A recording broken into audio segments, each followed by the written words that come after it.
Twip, bonjour et bienvenue sur l'Écoscope pour cette 208e vidéo, toujours faite avec le cœur et tournée avec les pieds.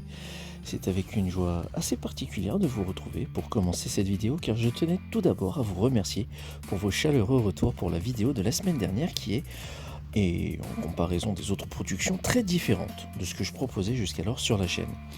Mais je suis heureux de voir que vous avez été nombreux par vos commentaires ou par vos messages à avoir apprécié vous aussi ce nouveau petit délire.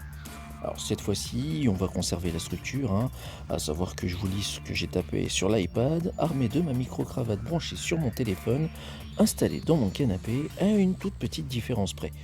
Pour être encore plus punchy pour l'image, je crée non pas la seule vignette qui illustrera cette vidéo, mais 3. La réponse m'est venue en regardant mon premier timelapse de Sketchcard où je devais réaliser 2 cartes, mais en cours de réalisation, je m'étais aperçu en plein tournage qu'une troisième apporterait un complément, rendant le tout beaucoup plus dynamique. Une réponse complétée par quelques commentaires constructifs et bienveillants qui confirmaient que la vitesse n'était pas faux folle. Du coup, je corrige le tir en réalisant 2 anciennes vignettes et augmente la vitesse de lecture pour que la vidéo ne dure pas 107 ans. Comme ça, d'un côté, je rattrape mon monstrueux retard pour habiller les vidéos de ma chaîne avec ma touche perso, et vous, en face, vous avez plusieurs vignettes au finish. Vignettes qui viendront compléter des vidéos que vous n'avez peut-être pas vues parce que vous êtes passé à côté, ou bien parce que vous venez d'arriver sur la chaîne, une occasion d'en découvrir un peu plus sur Aldricoscope. Bref, tout le monde est gagnant. Pour cette 208e, je voulais aborder avec vous une expérience de lecture qui m'a laissé à la fois rêveur, perplexe et mélancolique. Une lecture qui m'a diverti, qui m'a enthousiasmé et qui m'a agréablement surpris par son propos au-delà de ses somptueux dessins. C'est une lecture qui a fait appel à mon moi gamin qui profitait de ses week-ends et de ses vacances chez ses grands-parents pour acheter, ou plutôt se faire acheter, ses comics chez le buraliste pour l'Estrange et autres productions Marvel, ou alors je me procurais mes comics dans un magasin type tout à 10 francs, notion qui vous glisse l'info que je suis vieux, pour les anciens numéros et autres vieux DC Comics. Pour 10 francs, soit un peu plus d'1 euro, je me retrouvais alors avec un sachet contenant entre 12 à 15 comics contenant des titres très variés. Du Justice League, du Flash, du Teen Titans de Wolfman et Perez, au cowboy balafré Jonah Hex, en passant par le cosmique et débonnaire Hal Jordan alias Green Lantern. Bref, j'ai fait ma plus grosse culture DC Comics sur cette période, comme ceci.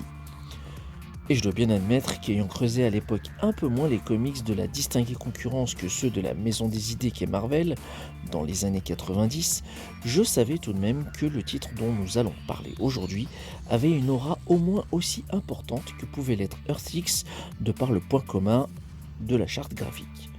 Et cette œuvre, c'est Kingdom Come, que j'ai eu le plaisir de lire dans sa nouvelle édition chez Urban Comics, dans la collection à petit format et à petit prix Urban Nomad. Si Earth X avait uniquement ses couvertures signées Alex Ross, grand illustrateur spécialisé dans le réalisme, il signe pour Kingdom Come les pages intérieures.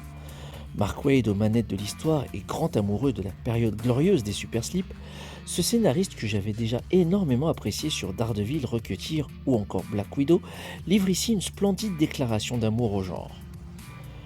Kingdom Come prend place dans un futur lointain où une nouvelle génération de Super Slips livre des titanesques batailles, plus destructrices les unes que les autres, en occultant totalement l'impact des désastreux dommages collatéraux qu'ils créent à tout bout de champ. Dénués de sens moral, ces prétendus héros multiplient les bourdes au point que l'un d'entre eux va causer la mort de pas moins d'1 million d'individus dans le Kansas, ce qui sera le prétexte pour un certain Clark Kent, accompagné de ses anciens et illustres compagnons, de sortir de l'isolement dans lequel il s'était plongé. Mais forcer un héros à avoir une éthique est-elle la meilleure des manières d'arranger les choses ? C'est ce que ce récit de 4 numéros agrémenté de pages inédites pour l'édition Urban Nomad tente de répondre.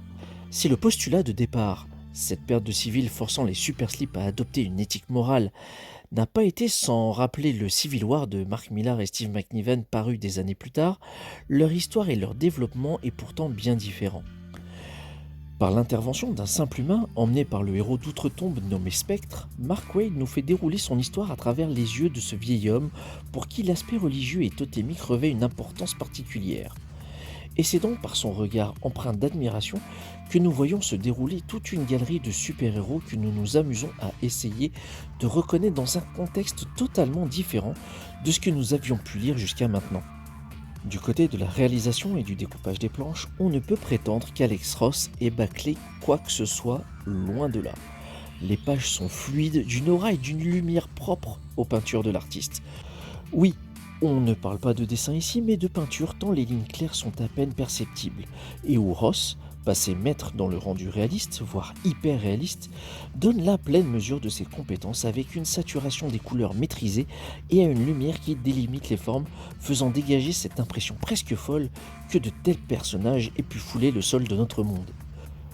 Le tout donne un récit immersif mais parfois étonnamment figé dans son mouvement par moments, surtout dans les scènes d'action où l'on a plus l'impression de contempler une formidable photo qui fourmille de détails et qui a été prise sur l'instant. Ce qui ne m'a certainement pas empêché de prendre plaisir à lire ces pages par leur composition claire et par la fluidité de leur déroulé. Alors oui, je sais, je ne tarie pas d'éloges sur le monsieur même si je sais que le sujet d'Alex Ross demeure un cas d'école en soi. On aime ou on déteste son travail, il n'y a pas de demi-mesure le concernant, du moins de ce que j'ai pu en observer. D'aussi loin que je me souvienne, toutes les lectrices et tous les lecteurs avec qui j'ai pu évoquer la question m'ont donné un avis tranché sur le sujet. Bon, j'arrête ici les présentations sur ce comic book pour ne pas vous gâcher le plaisir de la surprise de certaines planches et de quelques scènes qui devraient éveiller un intérêt certain pour peu que vous ayez lu quelques numéros de DC Comics. Car même si Kingdom Come demeure à mon sens une très belle histoire, elle n'en est pas moins ancrée assez fortement dans son époque. Ce qui rend sa première lecture périlleuse si l'on ne possède pas quelques clés de compréhension préalables.